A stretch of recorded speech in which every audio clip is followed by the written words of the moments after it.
Well, hey there.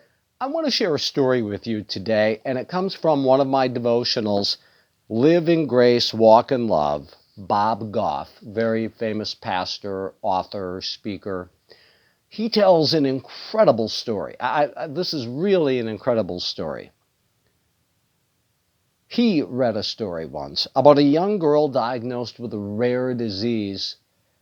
Her days quickly went from going to school and playing on the playground at recess and so on to being in a hospital, dangling with tubes as they did test after test after test, trying to figure out what was wrong with her. Ultimately, they decided, the doctors did, that she needed an extensive blood transfusion, perhaps pretty much replacing all the blood in her body.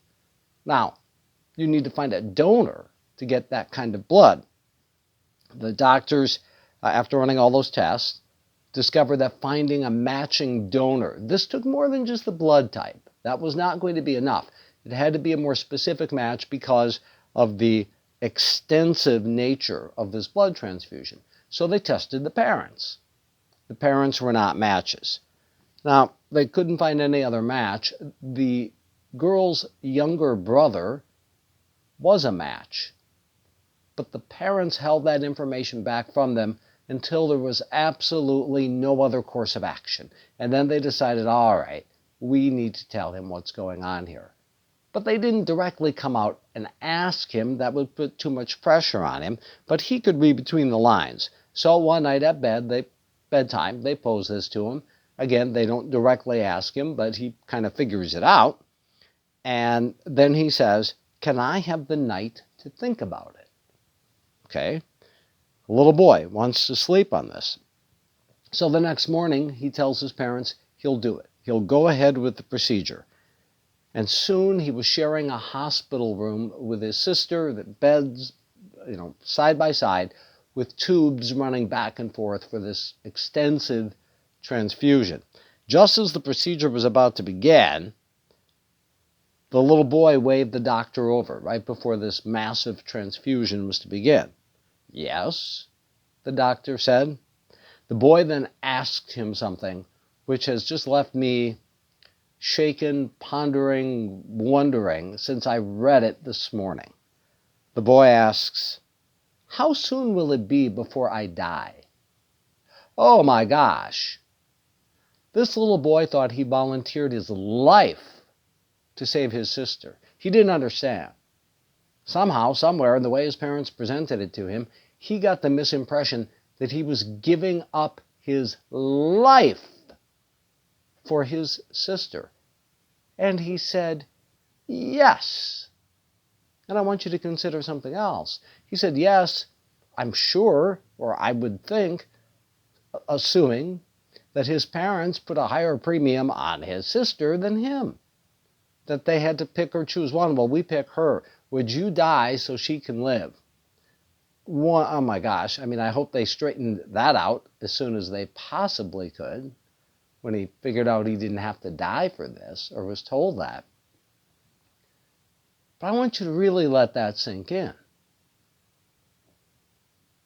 We likely will never be asked to make a sacrifice like that, give up our life for another. But would you sleep on it if you didn't have your wires crossed, and that's really what you were being asked? Would you sleep on it and then say yes? And if you think about it, what the boy thought was happening, that's what God the Father asked Jesus to do. I need you to become human, live a humble life, face trouble wherever you go, but continue to have the joy, peace, and contentment of being who you are, and then die a brutal, brutal death for them. But I love you. But I need you to do this. That's what the boy thought was happening. So I want you to think about that. We are approaching the season of giving. Obviously, I want you to remember Jesus' sacrifice, but think of that little boy and what he thought he was sacrificing. And now think of some of the things you are being asked as we get into Thanksgiving and Christmas. to get along with relatives, perhaps not in person this year. That's for a lot of people. It might just be on Zoom or even on Facebook day to day. If you have sharp disagreements about the election, to sacrifice and not have to be right. By the way, I just failed at this recently and I had to apologize for it. I didn't have to. I felt I needed to apologize. The person didn't. I did. Can you show grace, forgiveness? Luke quotes Jesus in Luke 6:38. Give and it will be given to you. And he had been talking about forgiveness here. A good measure, pressed down, shaken together, and running over, will be poured into your lap. For with the measure you use it, the grace, forgiveness, and other gifts of God, it will be measured to you. What you give, what you receive, you should give. And it will be measured back to you. Perhaps not in this life, but the next. I have been profoundly moved by the story of that little boy. When I think of the very meager things I'm asked to give to surrender, maybe it is a financial contribution, maybe it's a half an hour of my time. Maybe next time when I see a phone number, I don't let it go to voicemail. Yeah, I want to talk to them, but just not right now. Yeah, right now. Make people the priority, no matter how big or small.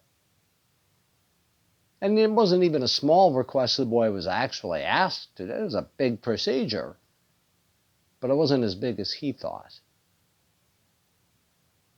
So I ask you to really ponder that.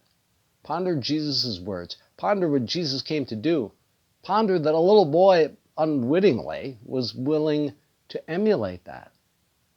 Think of what Jesus did at the Last Supper, washing the manure-muddy feet of all 12 disciples, including Judas, the guy that would betray him in a couple of hours. Yeah, Jesus loved Judas. It can seem to be heavy stuff, but really it's not. It's not. It's what Jesus called us to do. It's what knowing Jesus is about. It's what loving Jesus is about. It's what Thanksgiving and Christmas are about, and forgiveness is about.